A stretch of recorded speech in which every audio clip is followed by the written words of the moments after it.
Good morning. It's May 11th, 2020. This is for our people. Once again, we're talking that black stuff. This is Dre Smith, Smitty Bonton, your host and scholar in residence here at Hakim's Bookstore, 210 South 52nd Street in beautiful West Philly between Walnut and Chancellor. Again, we can't meet at the bookstore. You know the drill, but the show goes on. So for our people, we're going to continue that Mondays every week. We're going to talk black books, talk black scholarship, talk black intelligence. You can check us here on Facebook, Hakim's Bookstore on Facebook Live, HakimsBookstore.com. Any book we mention here, go to the website, order it, give us a call. 215-474-9495. Order that book with us. AfrolanticanJurisprudence is also my personal YouTube channel, so you can find us there. Hakim's Bookstore on Instagram, again, Facebook Live, HakimsBookstore.com, and then my personal YouTube channel, AfrolanticanJurisprudence on YouTube. So come check us out every week, and you can also check out those back episodes on YouTube. So once again, this is for our people. This is honoring shows like Tony Brown's Journal. This is honoring shows like particularly Lister Velt Middleton's For the People. Brought scholars like Sheikh Anta Diop, Ivan Van Sertima, brought them to me.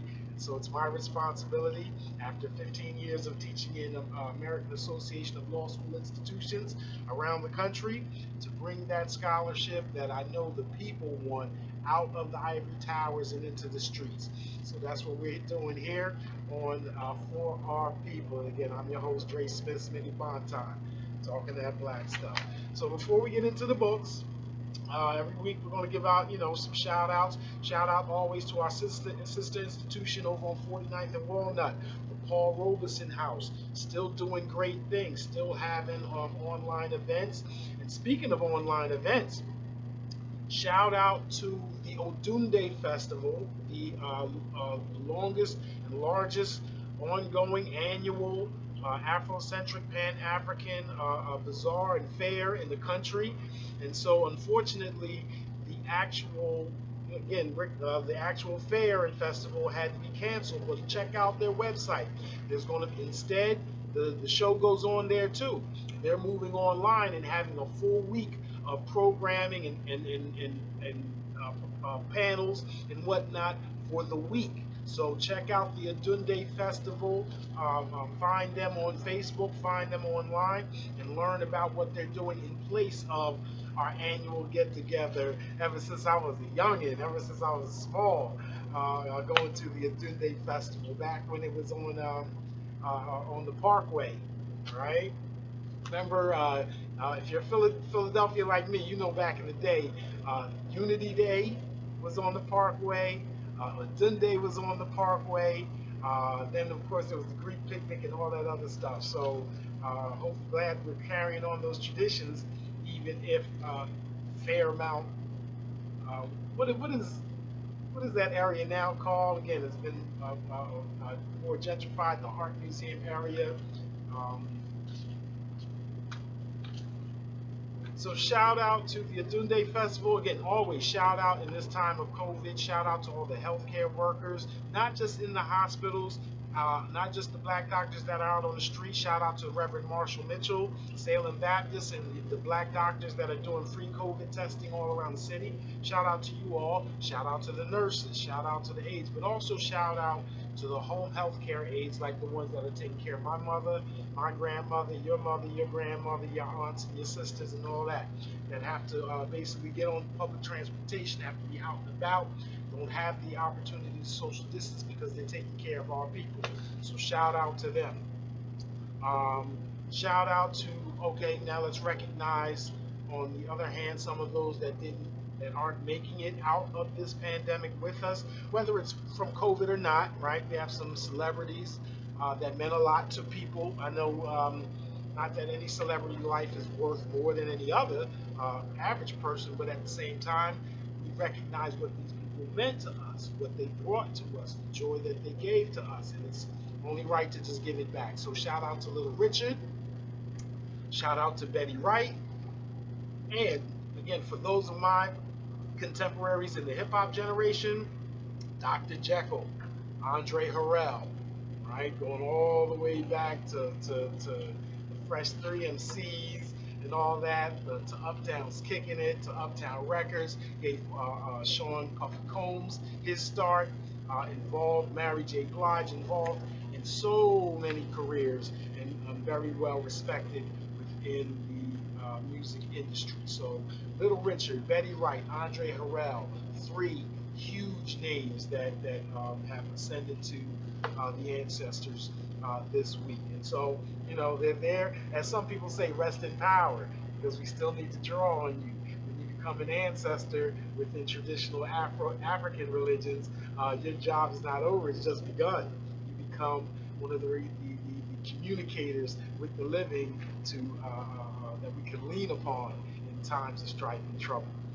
So, for Little Richard, Betty Wright, Andre Harrell, rest in power and look down upon us. Help your children and your people. And we will continue to lift you up. I'm a fan of Jean-Paul Sartre's No Exit, which is an interesting book. We're not going to go into existentialism and philosophy like that.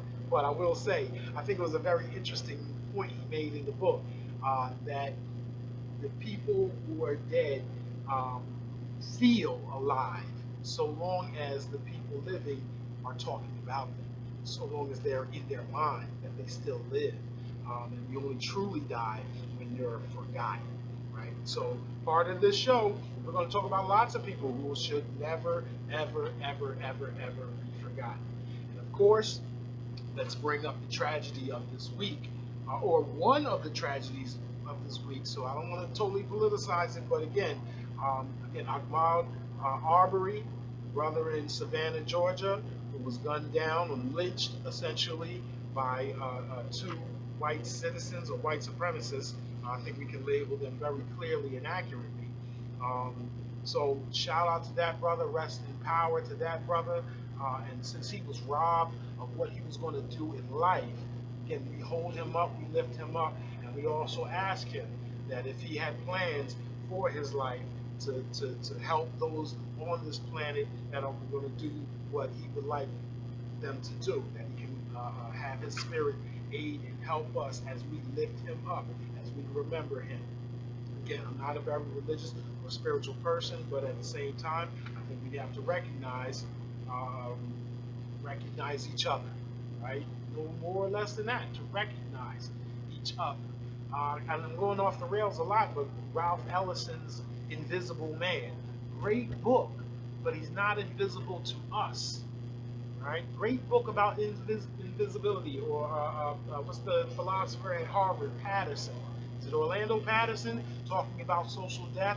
Wonderful book, great theory, and as it relates to deprivation and dignity in larger society. But you're not invisible to us. You're not dead to us. We can keep you alive in your life. We can keep you alive in your memory if we value ourselves, right? If we value our thoughts, if we value our culture, all right? And also, I just also don't want to over politicize it, but at the same time, Brother Arbery's death is also in line with, oh my God, I'm sorry, I forget the brother in Indianapolis that was shot in cold blood. And even beyond death, we had the social distancing beatings delivered by the New York Police Department. So we're talking about the South in Georgia, we're talking about the Midwest in Indiana, we're talking about the North as far as New York, right? So if we're talking about a political solution instead of economic solution, which I don't think there is a right distinction between the two, but for those folks that push for a political solution over economic, over nationalistic, have to deal with that, right? On the one hand, we're asking for reparations, we're asking for affirmative action, we're asking for so many different programs, new stuff, when the old stuff, just plain lynching, criminal justice, right? Labor unions, really, if we want to talk about more general and progressive ideals, labor unions have been eviscerated. So before we talk about and expect the fly stuff, and I'm going to hold my vote unless we get reparations, well, the right to vote is yours, but I would suggest that we concentrate maybe some more on the fundamentals um, as we talk about grander programs such as, I'll leave it at that. And I also, well, I won't leave it at that. I'll also make this last point that I formerly worked for the Democratic National Committee. I formerly worked for the NAACP National Voter Fund. I formerly worked for the Al Gore presidential campaign, Gore 2000. So I don't say this lightly. Um, I don't think it is happenstance that we haven't seen police brutality videos.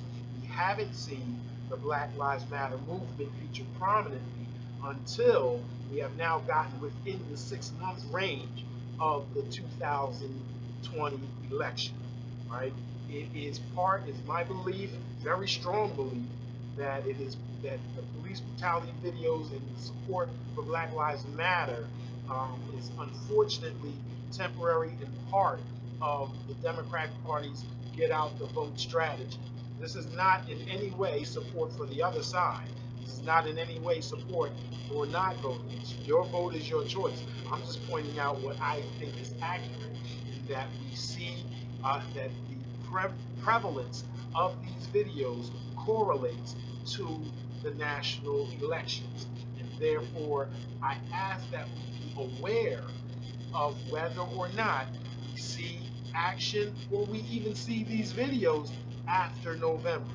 We know that brothers like Leonard have been killed around this country without the videos being promoted or processed or publicized, right? So as much as we hold him up, lift him up, as much as he becomes another of the symbols of white supremacy and the violence that it exacts upon our community, I am not for being manipulated either, right? And in my view, what is the action plan around that? The action plan around that is to always have a plan, regardless of whether times are good or bad.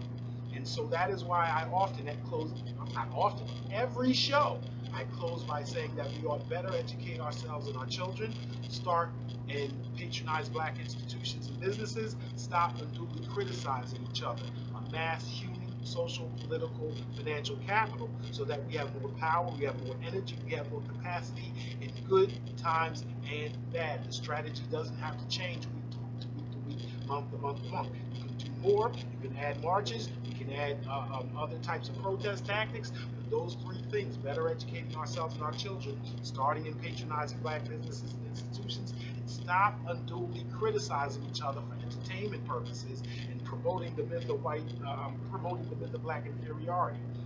If we can do that every day, we will have, as a group, as an aggregate, more capital to make things happen or prevent things from happening, right? So as much as we are unable to bring our power to bear as we would today, we're always looking towards the future. We're going to talk about that because I am not one of what's called the Afro-pessimists, right? I do believe that things are, that we are battling white supremacy successfully, that Trump and neoconservative assault on our rights is a last gasp effort to save white supremacy, because not just Black people in America, but Black people, all people of color all around the world have whittled at white supremacy, and it doesn't mean that it's going to be gone tomorrow, next year, or even 50 years. We're playing the long game, y'all. We're playing chess instead of checkers. We're playing generational stuff, right? That's the cure to Afro-pessimism, Afrocentricity, Pan-Africanism, Black nationalism. All right, on a lighter note,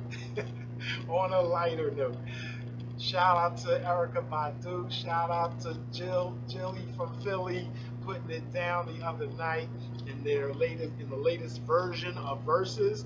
An awesome program, awesome entertainment that's being provided for us on Instagram on behalf of, I believe it's Timberland and Swiss Beats that put it together originally. I want to say the crowd got up to 700,000 to see these powerful Queens, and they dropped it like it's hot. They were unflinching and unsparing in their blackness, as they always are. I mean, we're talking two of the queens: Jill Scott, Erykah Badu. Thank you, love you.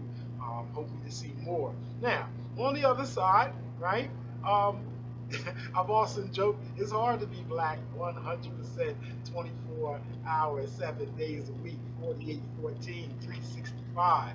Gotta have some fun too. So I will be tuning in to the next verses between Ludacris and Nelly. I think I'm gonna go with Ludacris on that one. Once again, shout out to the No Name Book Club. Shout out to No Name and continuing that. That is becoming. It is a black institution, right? When we talk about hope, we talk about all the things that have been done in the past. I believe it's better to big those up who are doing stuff than denigrating the people who we don't think are doing enough. So let's big up the people that are doing stuff. Let's big up No Name for her book club that has brought black scholarship and intelligence to a lot of people, exposing folks to so many ideas. I mean, fiction, nonfiction, and whatnot. This month's book is the autobiography of Assata Shakur. You know Tupac Shakur, you know about his mother, Assata Shakur. You may know about them, but what about the details? What about their life? What about the people that hang around? What made her famous? Right? How did she involve herself in the fight for white supremacy? So, just as much as the brothers, anybody can be inspired by the autobiography of Malcolm X. The autobiography of Angela Davis is out there. The autobiography of Assata Shakur is out there, right? How you'll find that these people are not much different than you are, right? And who knows what your destiny is? You know not the destiny of the next person. It can be placed at your feet if you're looking to pick it up. You can walk by it too, but trying to pick up that baton and run with it. All right, so more past shout outs. We're going to talk about current events again. During this pandemic, we're asking you to support black bookstores, asking you to support Hakim. So we have Hakim's Bookstore's Survive and Thrive Drive. We know that, again, it's been very clear that the Paycheck Protection Program has been geared to the wealthy, not the poor. It has been the facts show that you are far likelier to get it if you are in the Midwest, if you're in Republican states, in red, so-called red states, than if you were on the coast or on the blue states, right? Because, again, the federal government, the president has the discretion to direct that whole money. I don't want to take you to law school, but that is part of the problem, that they can discriminate against black people legally by discriminating against Democrats. Right? That is not a protected class, right? When it comes to equal protection of the law as part of the Constitution. And yet it can be used as a pretext to get back at feminism, at black nationalism, as in Latino, in all types of progressive coalition by discriminating against Democrats, which is legal, versus discriminating against a protected class, which is not, right?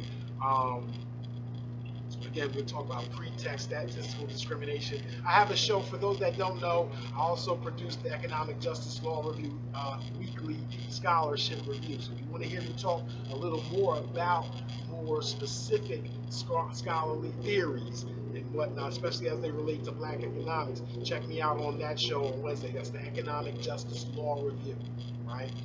You can also find those videos on Afrolantican Jurisprudence on YouTube. All right. So again, we're asking everyone to go to GoFundMe.com, go to Hakim's Bookstore, right, and donate whatever you can to help black bookstores not just survive but to thrive. I'm going to talk a little bit later about a great show that I saw. Karen, or I'm sorry, is it Karen? I don't want to get her name wrong. I'm not going to get her name wrong. Karen, yes, Karen Hunter, right? The Karen Hunter Show, right? And she recently had a guest, Dr. Greg Carr, and they talked about a brother named David McBride, right? And so we're going to talk about all those folks. But again, that's another institution, right? Black bookstores are institutions. HBCUs are under threat. They're institutions. They are those that are going to provide social capital, human capital to us. We have to understand capital more broadly. Yes, money is capital. Yes, we need to think about money more broadly. Stocks, bonds, other types of investments, paying off debt and whatnot. So that type of financial capital, home ownership, blah, blah, blah, blah. Business, having your own business, that's financial capital. But capital is broader than that. There's political capital. There is your right to vote. There is your having influence with your politicians. It is educational apps and organizations that lobby. That's political capital. There is also human capital. What you know, what you can do. You may not have a lot of money. May not have political connections, but you have a brain. You also can work with your hands. You can build. You can create. You can manage. You can direct. All of those things will create wealth just as much as politics will, just as much as money will. And also there's social capital, right? Institutions that we have that bring us together, right? So HBCUs, black bookstores, black libraries, black concerts, right? The know-how between each other, associations, right? Consortiums, all types of ways we get together, right, and build each other up. And so Hakim's Bookstore, Marcus Bookstore, Marcus Books out in Oakland, all Pyramid Books, Caribou Books, all the black bookstores around the country are institutions that we must preserve, right? It is greater than its the need for an individual book for myself, for my pleasure of reading. It is creating an institution whose benefits will reverberate around the community that we all get to touch and feel and have a piece of and for generations to come. And Hakim's Bookstore is 60 years old. Marcus Books is 60 years old. We need to have that cornerstone out there for another 100 years, 200 years. It needs to expand.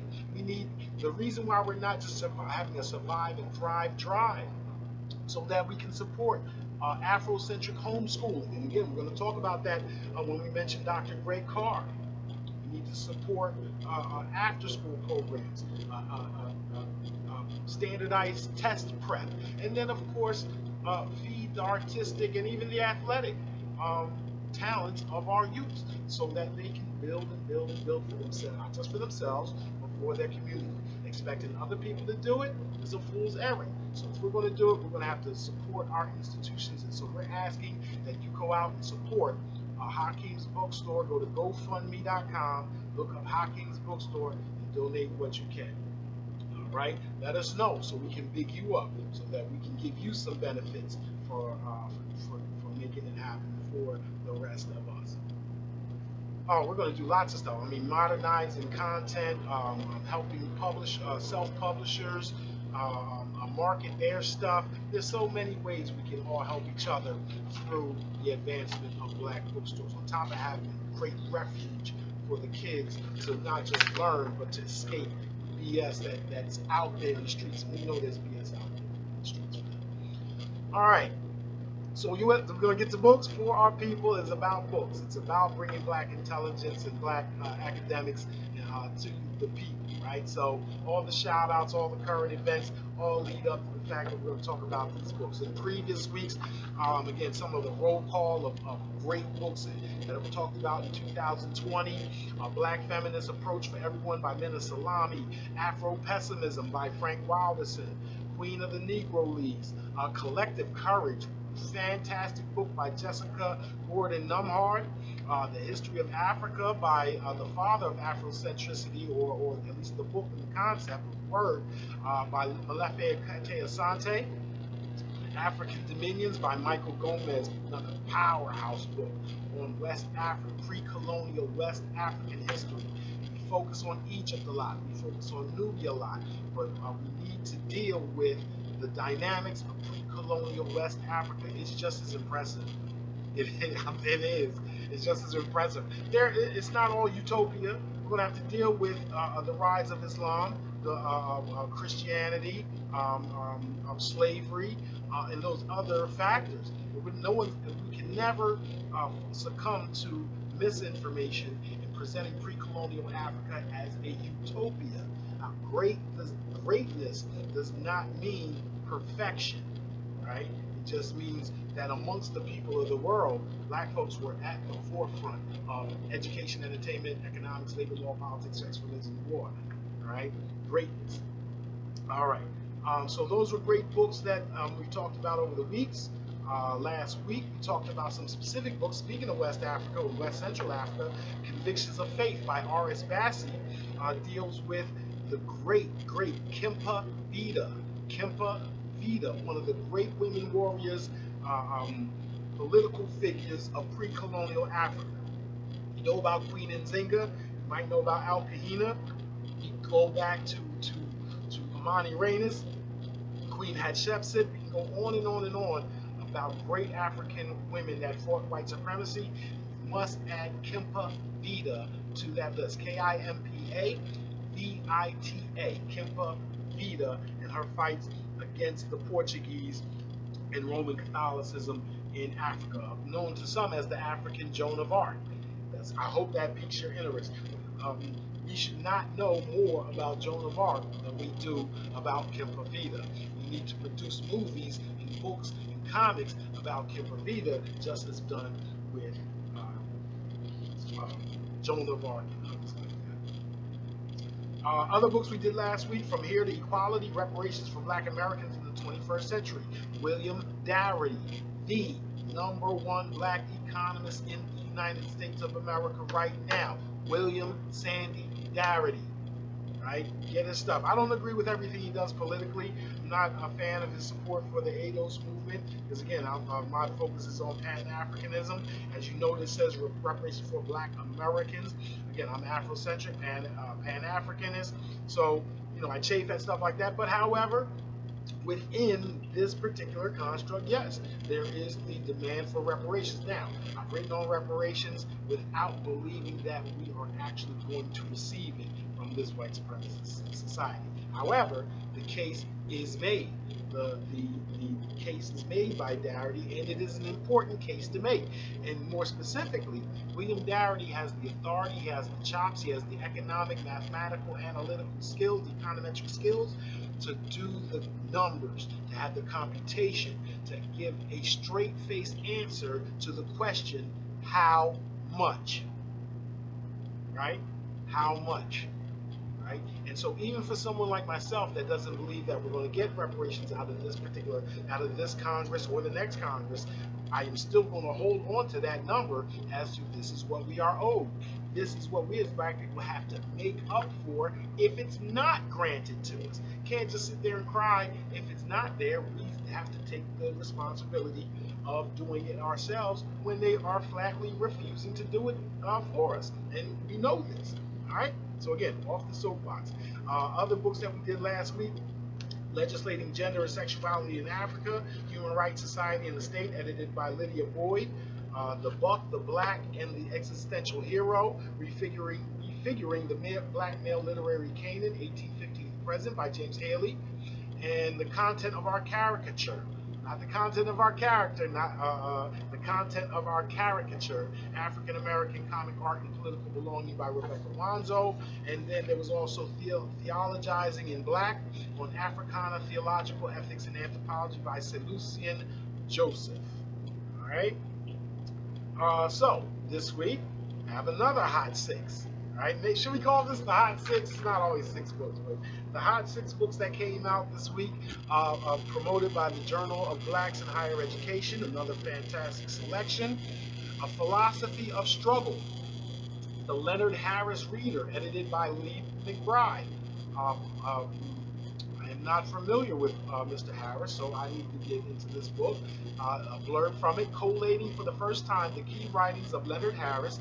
This volume introduces readers to a leading figure in African American liberatory thought, Harris's writings on honor, insurrectionist ethics, tradition, and his work on Alain Locke have established him as a leading figure in critical philosophy. His timely and urgent responses to structural racism and structural violence mark him out as a bold cultural commentator and a deft theoretician. It's interesting to me that many of us, myself included, I can recite to you and have folks have very strong opinions about W.E.B. Du Bois, Marcus Garvey,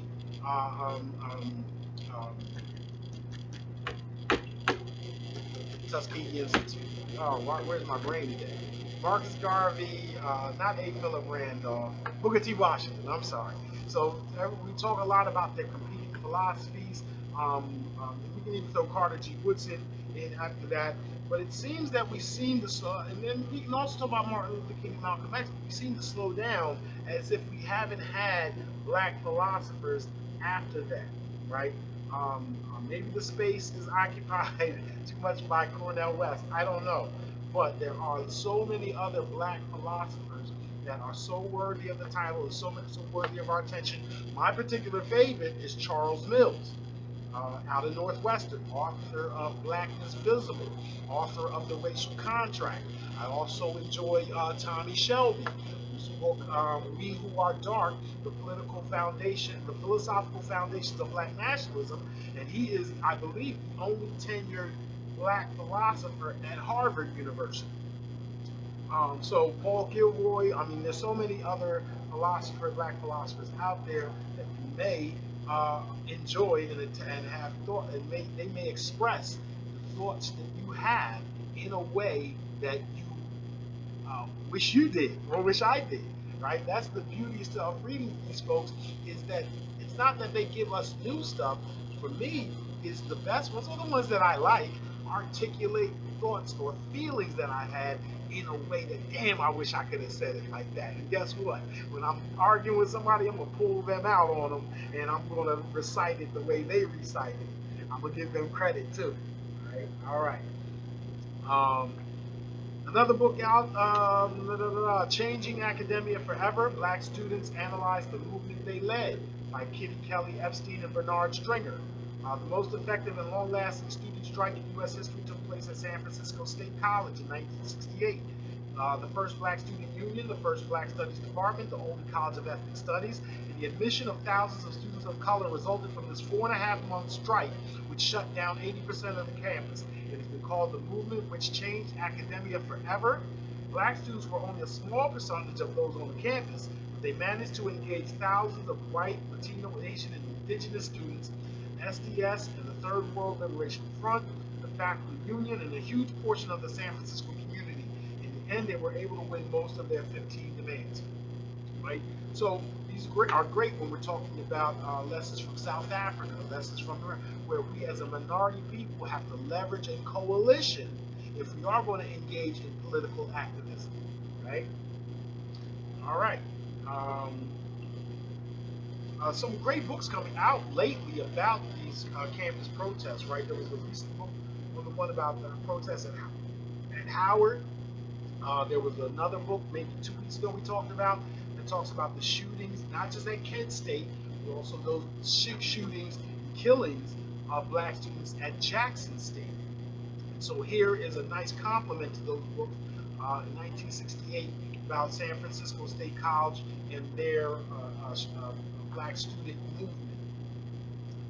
Another book that came out this week, Contraband Guides, Race, Transatlantic Culture, and the Arts in the Civil War Era by Paul H.D. Kaplan. In his best-selling travel memoir, The Innocents Abroad, Mark Twain punningly refers to the black man who introduces him to Venetian Renaissance painting as a contraband guide, a term coined to describe fugitive slaves who assisted Union armies during the Civil War. By means of this and similar case studies, Paul Kaplan documents the ways in which American cultural encounters with Europe and its venerable artistic traditions influenced 19th century concepts of race in the United States. Interesting stuff. I'm very interested in Mark Twain's comments about race. I know a lot of times his work comes off as if he is participating in white supremacy, but sometimes the sarcasm and the context of them are somewhat poignant, right? And you wonder if he's trying to do what he can without being called a race traitor, similar to Abraham Lincoln and others of that day. Another book that came out, Cross-Racial Class Protest in Antebellum American Literature. So again, we're going to talk about coalition building here by Timothy Hellwig. Historians have long claimed that the antebellum white working class viewed blacks, both free and enslaved, not as allies but enemies. While it is true that racial and ethnic strife among northern workers prevented an effective labor movement from materializing in America prior to the Civil War, cross-racial class protests in antebellum American literature demonstrates that a considerable subset of white and black writers were able to imagine cross-racial solidarity in the sensation novels and serial fiction, slave narratives, autobiography speeches, and newspaper editorials that they penned. True. Collective Courage by Jessica Gordon Numhart also makes this point.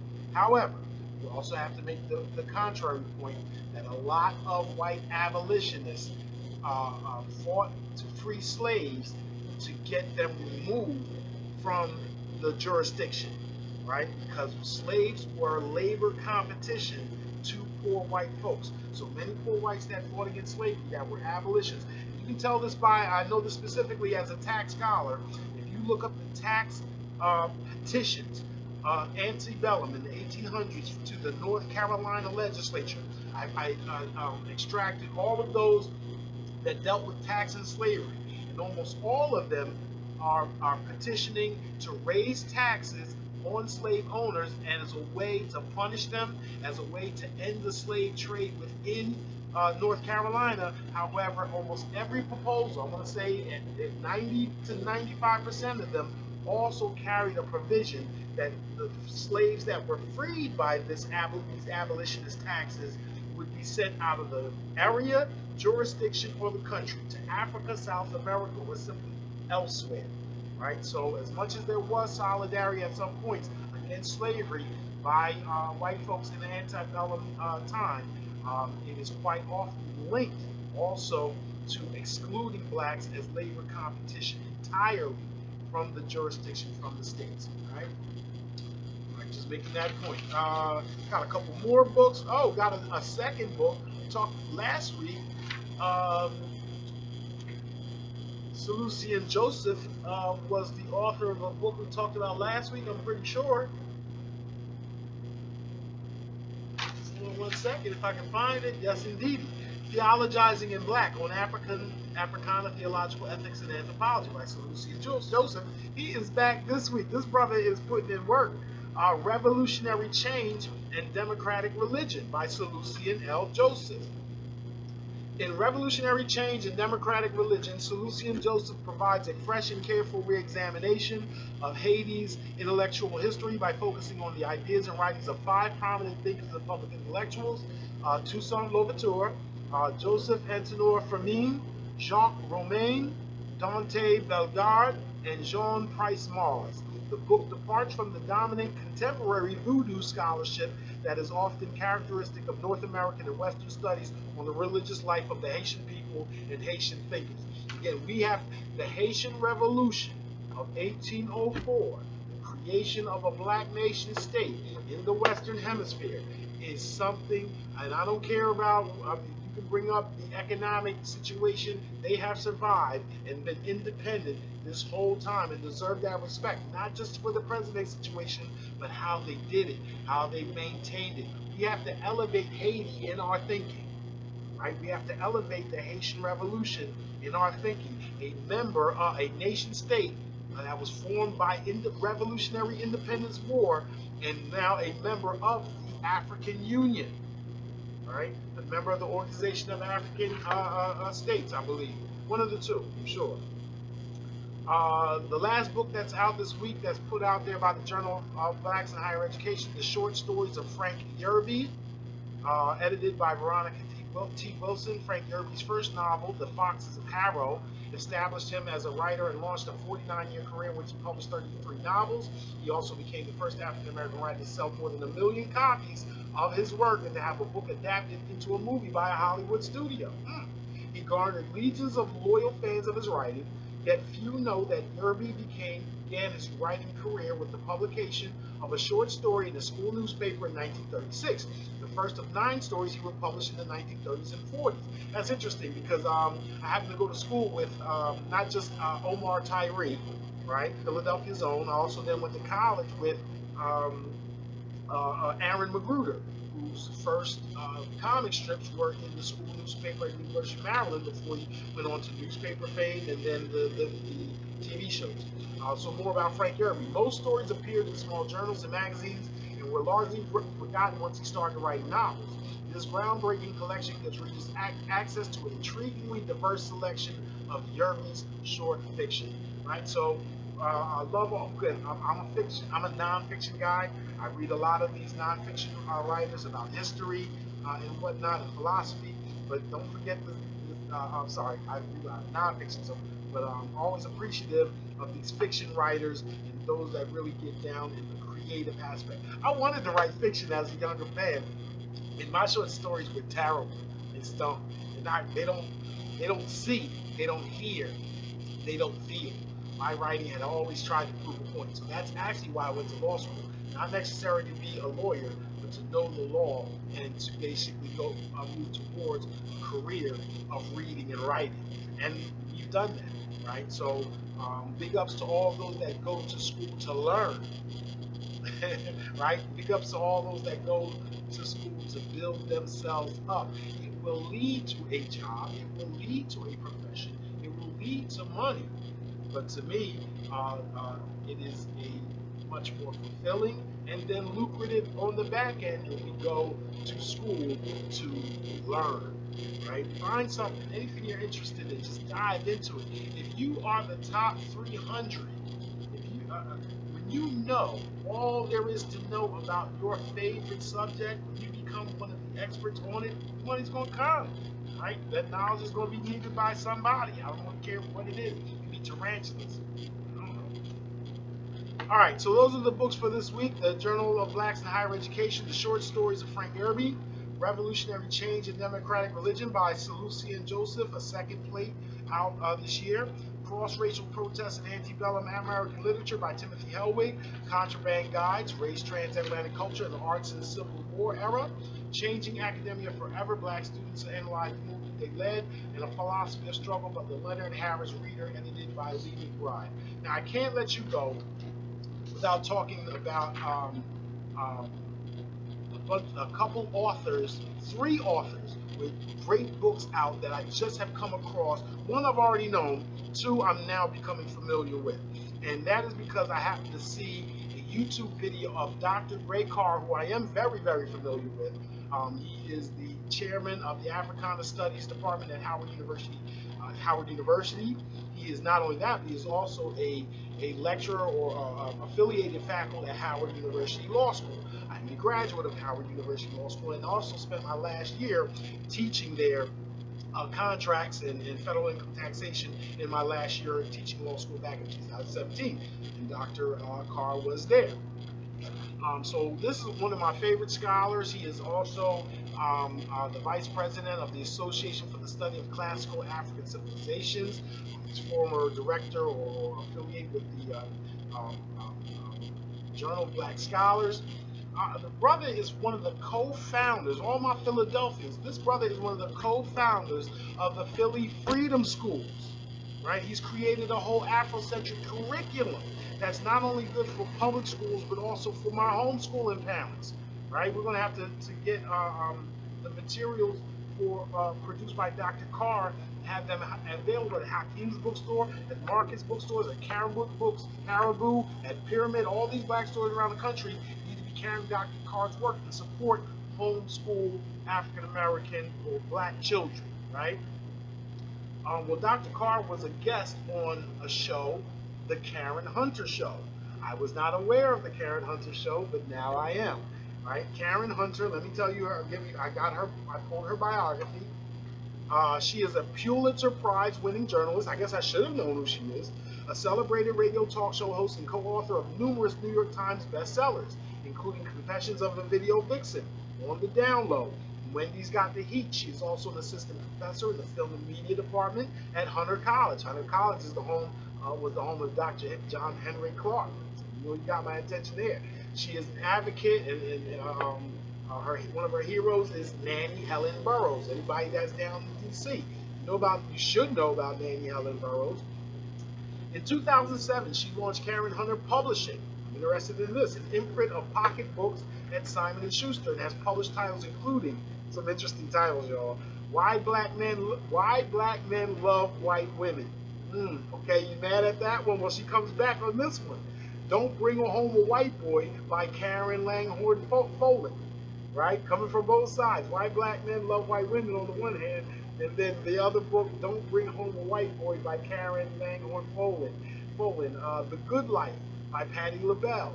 Elin Harris's Mom and Dearest. So this woman is not afraid to touch upon sensitive topics, right? A lot of us in academia dance around the taboos of actual black culture because we want to promote a certain image to white folks when we're asking them for political intervention. And sometimes that image can be good, sometimes that image can be bad, pessimistically bad, right?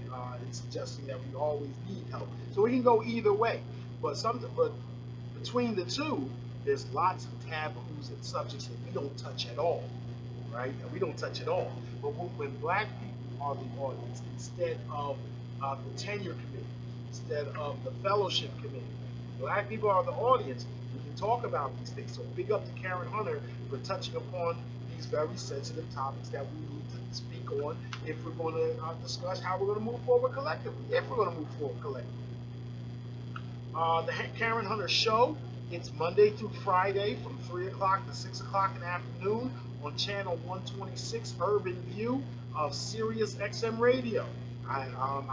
There's a lot going on Sirius, and what's the other, I forget the other streaming audio thing, but I need to check some of them out, the DJs, the shows, and hopefully at some point we can create a portal that those of an Afrocentric mind, those of a Pan-African mind, those of a Black nationalist mind can go and find these institutions, right? Some type of directory, some type of Black Planet. Shout out to Black Planet from back in the day.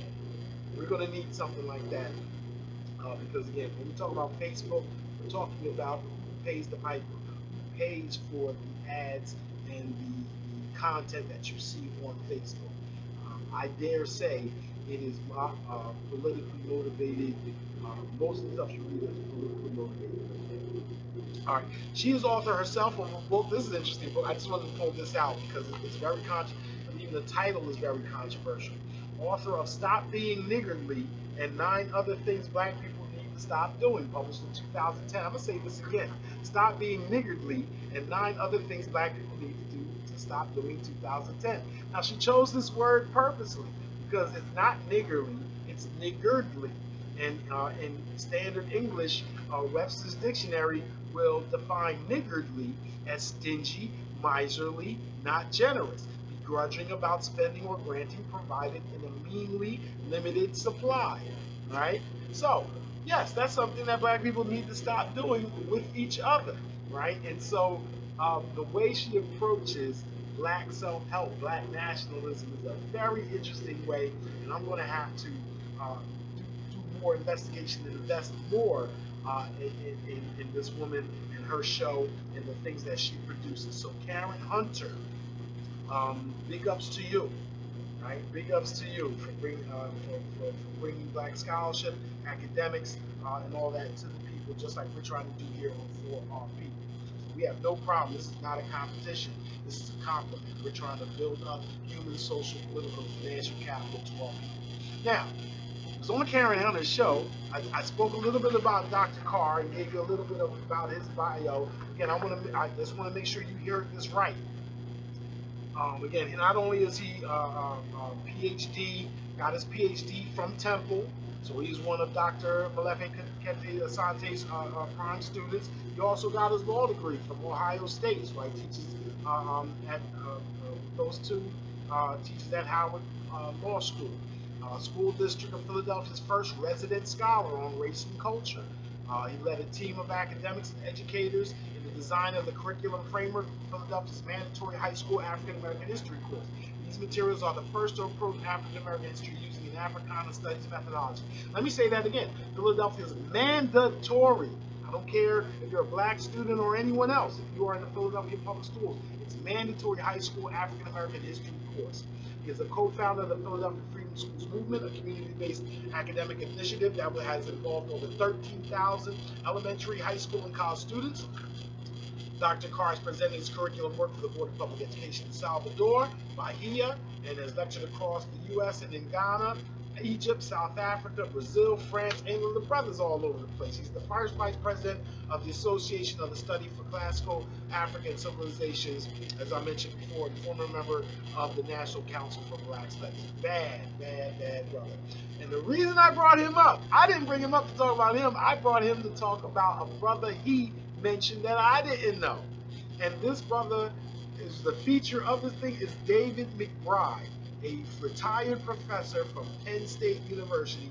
And I want to give you his bio because in this pandemic, this brother should be the leading authority on black folks and contagious diseases in this country. He has written scholarship on this stuff that should be on the forefront. I don't care if you're Oprah Winfrey, I don't care if you're Bill Gates, I don't care if you're anybody talking about the racial wealth gap, the racial health gap when it comes to COVID-19, this coronavirus. If you bring up Harriet Washington's medical apartheid, if you talk about the Tuskegee Institute, if you talk about the racialization of mental health, right? This is the brother that you need to be citing, who has been a long-standing scholar, historian, critic, and activist when it comes to race and health. Let me give you this breakdown. David McBride received his BA from Denison University, his master's and PhD in philosophy from Columbia. He's a professor in the African and African American Studies Department at Penn State University. McBride has been a visiting professor at the Rollins School of Public Health at Emory, also at Morehouse School of Medicine. He is the author of several books, and this is why I wanted to give him a shout out and promote his books, because all I got to do is talk about the titles, and you'll ask yourself, wow, why haven't I heard about this brother yet? Why isn't he talked about? Why isn't he a guest on all these shows around talking about COVID-19 and the effect it's having on black communities specifically?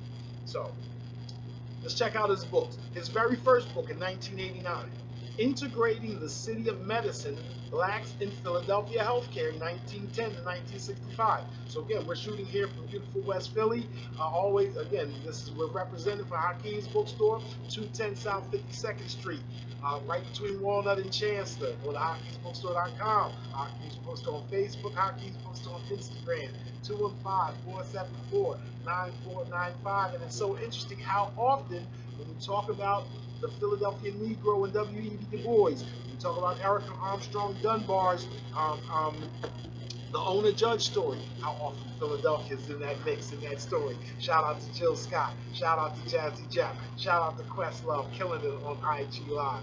All right, well, this professor wrote Integrating the City of Medicine, Blacks in Philadelphia Healthcare, 1910 to 1965, traces the structural development and social and political experiences of one urban community of black medical providers during a period of unprecedented change in healthcare, race relations, and politics. This work also reveals the origins and influence of black medical professionals and allied health workers in Philadelphia.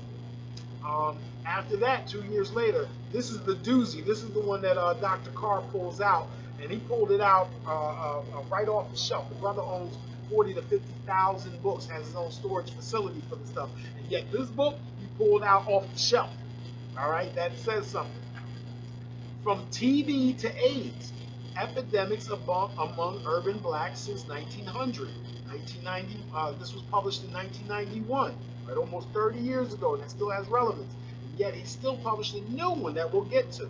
So in 1991, he published From TB to AIDS, Epidemics Among Urban Blacks since 1900. His first chapter there is the Southern Negro Problem and the Origins of Socio-Medical Racialism. Second chapter is Black Migrations, World War I and the New Clinical Order. Then he goes on to talk about Black public health sector in the 1920s. The nation state confronts the Black health crisis, depression through the New Deal. The Black health paradigm solidifies from World War II to the pharmacological revolution. I'm having trouble with it. Healthcare delivery and a people divided facing the AIDS epidemic. So from 1900 up to 1991, this brother is the premier historian about blacks in the medical field. Again, shout out to Dorothy Roberts, shout out to Anita Allen, shout out to Dana Matthew Bowen, who is also a wonderful health law scholar. She is the author, and since we're going to talk about the problem, we also need to talk about the solution. Dana Matthew Bowen, first of all, congratulations, Professor Bowen. I'm sorry, Dean Bowen. She's just moved from University of Virginia Law School to be the Dean of George Washington University Law School. So we're talking about a power broker at some of the top 10, top 20 law schools and institutions in this country. She is the author of Just Medicine, A Cure for Racial Inequality in American Healthcare. Let me give you that again. Dana Matthew Bowen, author of Just Medicine, A Cure for Racial Inequality in American Healthcare. All right, I just want to make sure you know some other names too, along with David McBride. Back to him though, he's also published Missions for Science, U.S. Technology and Medicine in America's African World, Disasters, Recovery, and Healthcare for Disadvantaged Urban Populations. In that book, he wrote the chapter, Black Community Response to Hurricanes Hugo and Andrew, Continuing Struggles for Land and Social Justice. So remember, before there was Hurricane Katrina, remember those devastating hurricanes in Florida, Hurricane Andrew, right? Hurricane Hugo. And then here we go.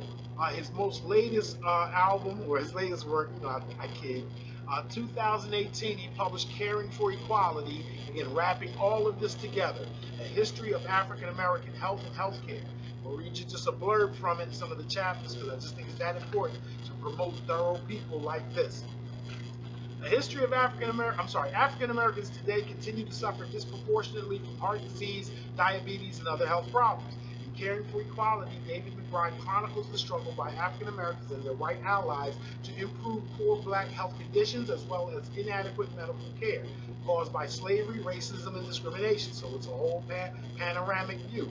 Since the arrival of African slaves in America, Black American health progress resulted from a steady influence of what David McBride calls the health equality ideal, the principle that health of Black Americans could and should be equal to that of whites and other Americans, including a timeline, selected primary sources, and an extensive bibliographic essay. And some books are so great just for the bibliographies, right? Just so because they point you to where they got their knowledge from. McBride's book provides a superb starting point for students and readers who want to explore in greater depth this important and understudied topic in African American history. Its chapters include Slavery and Medical Roots, Africa and the New World, Battling for Life in the Civil War and the Nadir eras, the Black Medical World, Great Migration to New Deal, Civil Rights, Health Rights, the War on Poverty and the Medical Ghetto, Confronting the Black Health Crisis, and Chapter 7, the AIDS Era and the Time of Katrina, right? So we can only expect that when this COVID era is done, I can't wait to see what this brother's words will be. That I know now that there will be an authority that I can lean to when it comes to explaining the COVID situation, the coronavirus situation, its response, and the effects on Black communities. Not what's imagined, not what we think is happening, but from a research scholar that's done it over the years, over 40 years. I cannot wait to hear his presentation on what we're experiencing now. I'm already looking forward to what he's going to drop in 2021 or 2022. The brother needs a research assistant. I don't have a lot of time, but man, I feel like I want to help out and help produce that type of book. And no, if you are a student watching this, if you're interested in these type subjects, Understand how flattering it is for you to email professors such as this.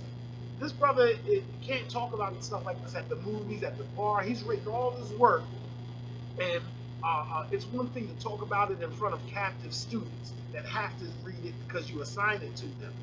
If you are actually interested in any of these books, I beg you, contact those authors. Let them know directly how much you appreciate it because they don't know, right? We don't know. It's not, again, as black scholars, there is very few avenues for us to hear, to know who out there is actually appreciating it. It's hard to write when you don't think that people are appreciating your work. So if you like any of the books that we talked about, not only order them from the store, not only order them, call Hakim's Bookstore 215-474-9495. Order them from the Journal Blacks in Higher Education. Go to their website, jbhe.com, right? But we're going to promote these black institutions. We're going to promote these black books. We're going to promote this black scholarship, right?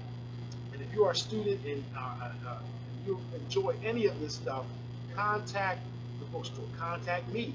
Contact these scholars. Let them know how much you're interested in. You never know how far that's going to go.